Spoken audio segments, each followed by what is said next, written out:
வணக்கம் அன்பு நண்பர்களே. இன்றைக்கி மிகச்சிறப்பான நாள். என்ன நாள்னு கேட்டிங்கன்னா, கூர்ம ஜெயந்தி அப்படிங்கிற மிகச்சிறப்பான நாள். இந்த கூர்ம ஜெயந்தி அப்படிங்கிறது நம்ம ஸ்ரீமன் நாராயணனுடைய 10 அவதாரங்களில் 2வது அவதாரமான கூர்ம அவதாரம், ஆமை அவதாரம். இந்த நாளை புராண கதைகள் நிறைய பார்த்துருப்பீங்க. இருந்தாலும் எனக்கு தெரிஞ்ச விஷயங்களை சொல்கிறேன், சரிங்களா? இந்த தேவர்களும் அசுரர்களும் அமிர்தம் பெறுவதற்காக மந்திர மலையை மத்தாக, வாசுகி பாம்பை கயிறாக கொண்டு பாற்கடலை கடைந்தார்கள். அதை கடையும் பொழுது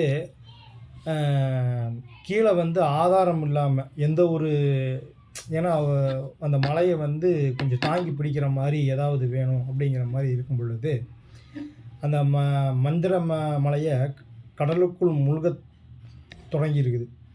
அந்த முழுக கடையும் போது அது கொஞ்சம் கீழே கீழே இறங்கக்கூடிய தன்மை இருக்குல்ல. அதனால் கடலில் போகும்போது ஸ்ரீமன் நாராயணன் இந்த நம்ம கூர்ம அவதாரம் எடுத்து அந்த மலையின் அடிப்பகுதியில் நின்று தன்னுடைய ஓட்டின் மூலியமாக தாங்கி இந்த பாட்களில் கடைஞ்சாங்க. அப்படி கடைஞ்சம்போது தான் நம்மளுக்கு நிறைய விஷயங்கள் நிறைய கிடைச்சது.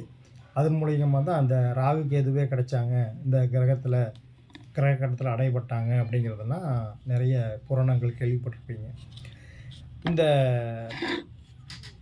இதில் பார்த்துட்டிங்கன்னா, அமிர்தம் வந்தது, நச்சும் வந்தது. நச்சை சிவன் எடுத்து குடித்ததுனால தான் நீலகண்டர் அப்படிங்கிற பெயரை வாங்குறாரு. நிறைய விஷயங்கள் இந்த இடத்துல இருந்தாலும், இந்த கூர்ம அவதாரத்தின் வெளிப்பாடாக நம்ம வாழ்வில் புரிஞ்சிக்கக்கூடிய விஷயம் என்ன அப்படின்னு கேட்டிங்கன்னா, நம்மளுக்கு பார்த்துட்டிங்கன்னா, ஒரு ஆபத்து வரும்பொழுது அந்த ஓடு எப்படி பொறுமையாக தாங்குச்சு அப்படிங்கிற மாதிரி, அந்த மத்தாக கடையும் பொழுது அது எவ்வளவு வலி கொடுத்துருக்கும். அந்த ஓட்டின் மூலியமாக, கூர்மத்தின் மூலியமாக அந்த ஓட்டின் மேலிருந்து அவர் பார்த்துக்கிட்டாரு. பொறுமையாக இருக்கிறது இதனால் சிறப்படையும் அப்படிங்கிற மாதிரி எடுத்துக்கலாம். அதே போல் ஆபத்து வரும்போது ஆமை தன் உறுப்புகளை ஓட்டுக்குள் சுருக்கிக் கொள்வது போல் மனிதன் தன்னுடைய 5 புலன்களையும் அடக்கி நல்வழியில் செல்ல வேண்டும் அப்படிங்கிறது சிறப்பான அமைப்பு. ஒரு தவறுதலான காலங்கள், நம்மளுக்கு பிரச்சனைகள் வரக்கூடிய காலங்களில் நம்மளுடைய 5 புலன்களையும் அடக்கி கண்டிப்பாக கொஞ்சம் நிதானமாக யோசித்து சென்றால் வாழ்க்கையில் முன்னேறலாம் அப்படிங்கிற விதியெல்லாம் இந்த கூர்ம அவதாரத்தின் வடிவில் நம்மளுக்கு கிடைக்கக்கூடிய அமைப்பு. அதே மாதிரி இந்த வாஸ்து தோஷ நிவர்த்தி அப்படின்னு சொல்கிறோம்ல, அதே பார்த்துக்கிட்டிங்கன்னா இந்த கூர்ம அவதாரம் பூமியை தாங்குவதற்காக பயன்பட்டது.